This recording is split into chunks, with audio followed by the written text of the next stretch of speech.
Hi. Traditionally, the Wednesday of Holy Week focuses on Judas's betrayal of Jesus with a kiss. Modern scholars have shifted in their interpretation of the man, his motives, and how to view him. I'm not going to explore that in this video. I simply want to look at that concept, betrayal.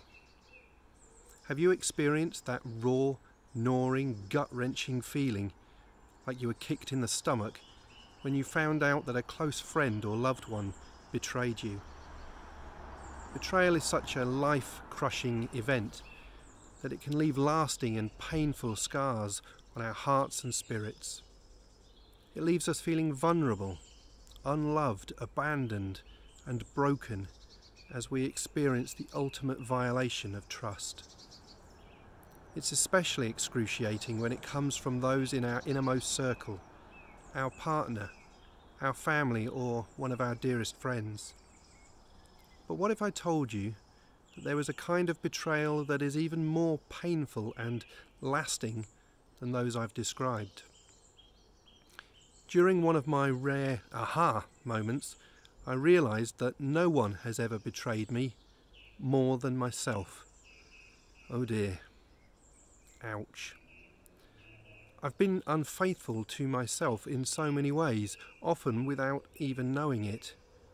When we're unloving and unkind to ourselves and not living our true, authentic lives, we're committing the ultimate act of betrayal and self-hatred.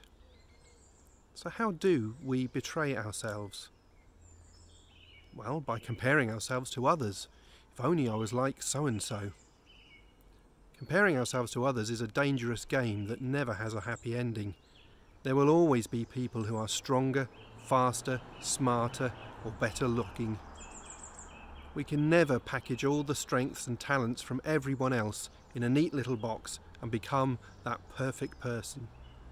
Media, advertising, magazines and social media bombard us with enticing images of people for the sole purpose of trying to sell us something. Yes, you too can be skinny, beautiful, sexy, smart, rich, famous if you buy this product or do this task. When we compare ourselves to others and secretly wish we could be more like them, we're telling our inner critic that we're not good enough the way we are. You're unique. There has never been and never will be another human being who has the unique gifts, strengths, perspective and challenges that you bring to this world. We betray ourselves also by pretending that we're someone we are not. I'll present that I'm someone else. This isn't always so obvious. Here is an example. Most people think that I am confident in group situations. The reality is that I am shy and find very little value in small talk. It exhausts me. Another way we do this is by trying to hide our true selves, our flaws, warts, wrinkles and mistakes. When we present to others that we are perfect and have it all together, we're being dishonest. And the clergy is overflowing with such people, including me. When we try to be someone else, live up to other people's expectations, or present to the world the less authentic version of ourselves, we're really saying, I'm not proud of who I am. I'm not enough. You are an amazing, imperfect person who lives in a world with other imperfect people. Be proud of your quirks and flaws and choose to be in community with those people who embrace your imperfections. You're fully worthy of love and acceptance, just the way you are. We also betray ourselves by looking to others to complete us. When I meet the one. Our society, the films, and the media has tricked us into believing that the most important relationship we'll ever have is with the one. That our lives are not whole until we find that person, that one person, and ride off into the sunset. Many of us get into relationships with the hope that our partner will fix us or compensate for our imperfections. And this isn't just about couples. I knew someone who didn't feel she would be complete until she was a mum, and then had a nightmare conceiving and parenting. I know of couples who say they aren't complete without children and go through utter heartache trying to start a family, or indeed at the other end of life, the empty nest syndrome. And in a different context, there are those people who spend their whole lives looking for the perfect church, moving from one to another, never quite settling and committing.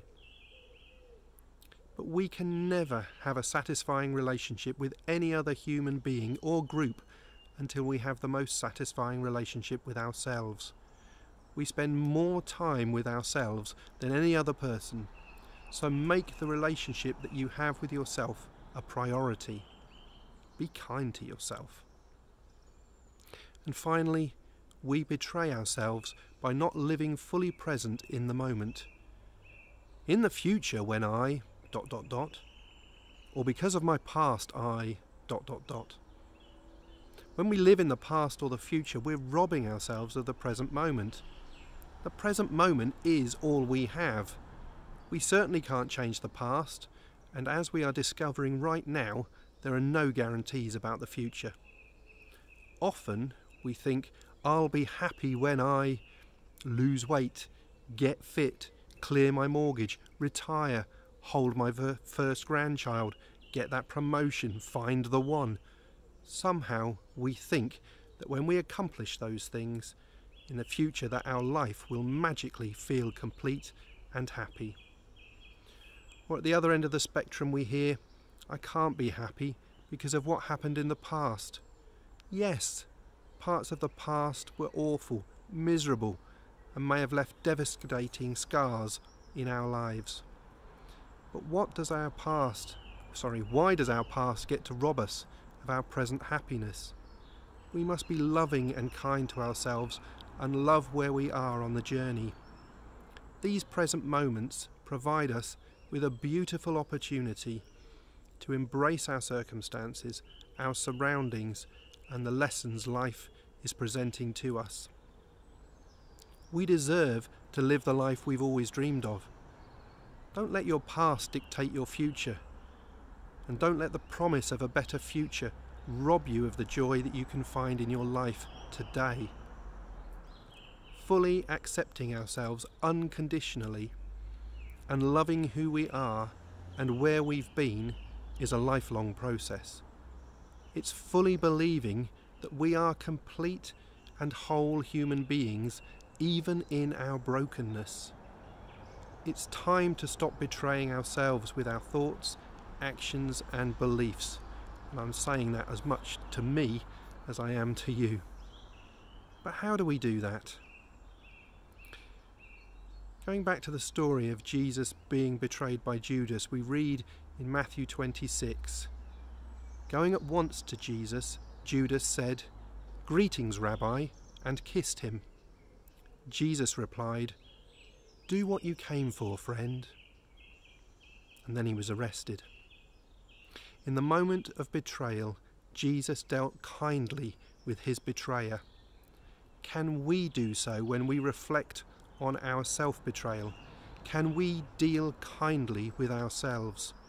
With loving kindness and with compassion, accept that we may have been unkind to ourselves in the past and move forward with a new desire and awareness to be kind and loving to ourselves.